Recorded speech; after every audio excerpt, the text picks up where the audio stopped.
नमस्कार आपण समस्त को एसएलडी किचन को बहुत बहुत स्वागत। आज आम मीठा पलव बा कानिका बनैबा जोटा कि खायापी तो बहुत टेस्ट लगी थाए एवं खूब कम समय रे बनै हो जाए थाए।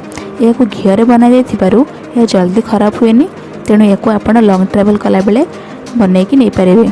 तो आशा करुँची आज रेसिपीटी आपण मानक भल लगे लाइक करूँ, शेयर करूँ, मो चैनल को सब्सक्राइब करूँ। तेज चलतु देखी ना आज रेसिपी। ये मु गोटे कप बासमती अरुआ चाउल नहीं, आपन चाहिए घर अरुआ चाउल नहीं पारे। तापर या भल भाव में धोई नबा। देखु या भल भाव में मकचिकी धोई नौ। धोई सारापर या छाणी दे गोटे प्लेट रखिदे। या 15 मिनट पर्यंत फैन तले रखा जमी भल भाव में सुखीज। से समय रे गोटे कढ़ाई बसैबा, एथिरे गोटे चम्मच घी दबा।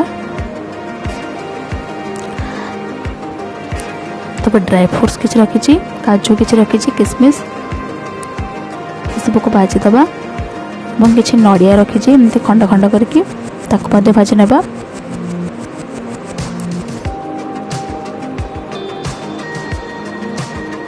यह गोल्डन ब्राउन कलर पर्यंत एमती भाजवा।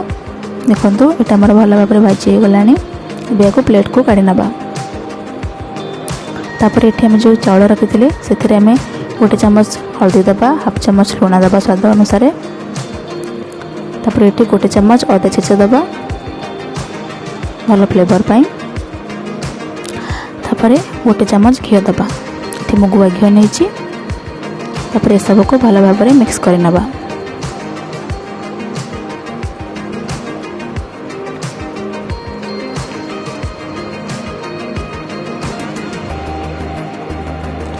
देखो ये अरुआ चाउलटा आम भल भाव में मैरिनेट हो गला। तापर आम सेम पैन रे आउ गोटे चम्मच घी दबा। तापर आम ये हाफ टी स्पून दबा जीरा। तापर दबा गोटा गरम मसला। गोटा गरम मसला रे 2टी तेजपत्र, अलैच 2टी एवं खंडे डालचीनी देछि। तापर ए सब को भल भाव में आम भाजी नबा। तापर आम जो ड्राई फ्रूट्स भाजिक रखी से सब को ऐड कर नबा एवं या आउ थे भल भाव में मिक्स कर नबा। तापर आम मैरिनेट करथिले चाउल ताको ऐड कर दबा।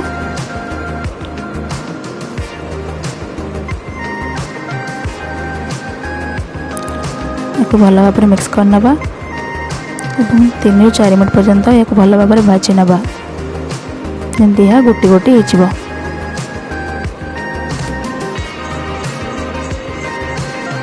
देखो चाउलटा ये आम भल भाव में भाजी गला, तो झुरा झुरा हो गला। एवं से आम पानी ऐड करवा।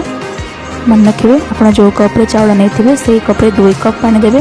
जदि आप गोटे कप चाउल नहीं तो सेम कप्रे 2 कप पानी देवे। एवं या भल भाव मिक्स कर नबा।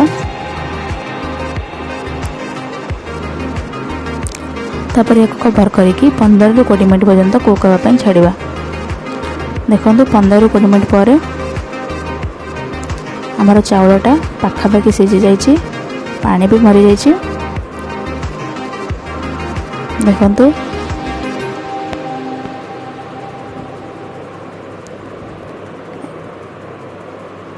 एबे से आम चीनी ऐड करवा। ये मु 2 चम्मच चीनी देछि। आपण आपणकर टेस्ट अनुसार चीनी कम बा बेसी करें। या मीठा हेले बेसी भल लगी न थाए, कम मीठार ही बहुत भल लगी थाए। को मिक्स कर नबा।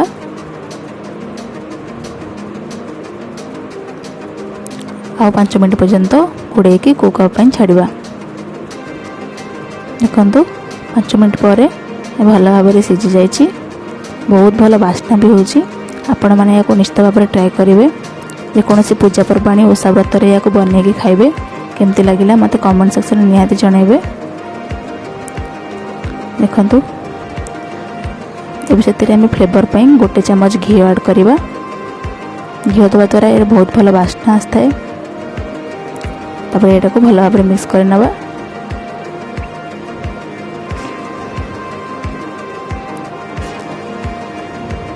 देखो यहाँ आमर ए रेडी हो गला सर्व करने।